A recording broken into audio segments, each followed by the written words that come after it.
Seorang ayah muda berinisial FE 20 tahun tampak lesu seusai ditangkap unit reskrim Polsek Padang Ulak Tanding.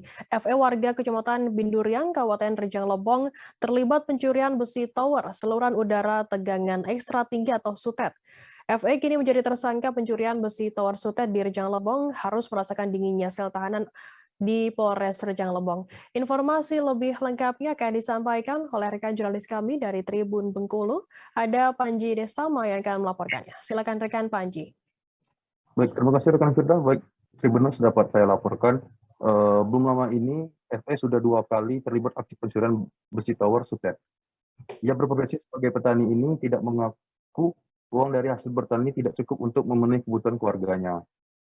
Setiap melakukan aksi curian batang besi SUTET, ia mendapatkan upah sebesar Rp150.000. Kapolres Rejang Lebong AKBP Tony Kurnia mengatakan selain mengamankan SE, pihaknya juga mengamankan penadah barang hasil curian ini berinisial AL 42 tahun warga Kecamatan Padang Ulak Tanding.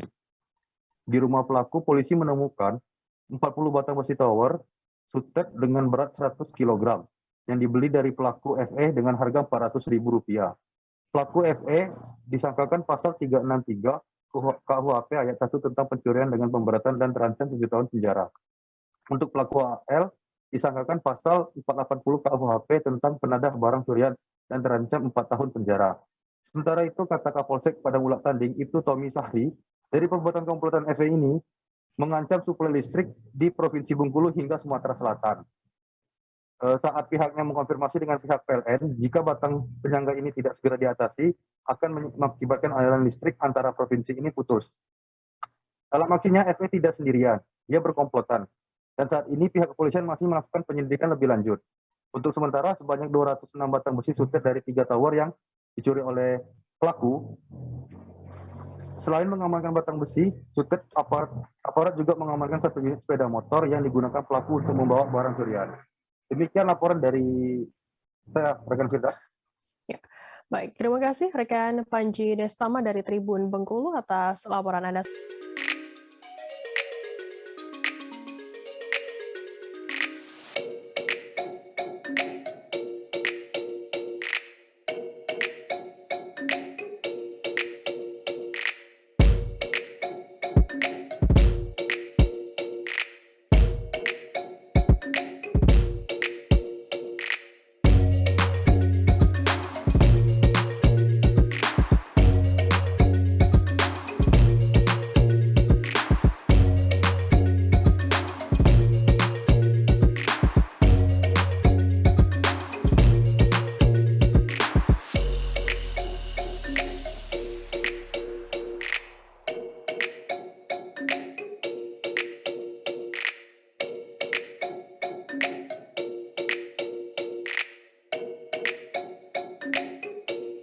Hai pemirsa Sri Popo TV, jangan lupa komen, like, dan subscribe, serta tonton terus berita-berita terupdate lainnya ya.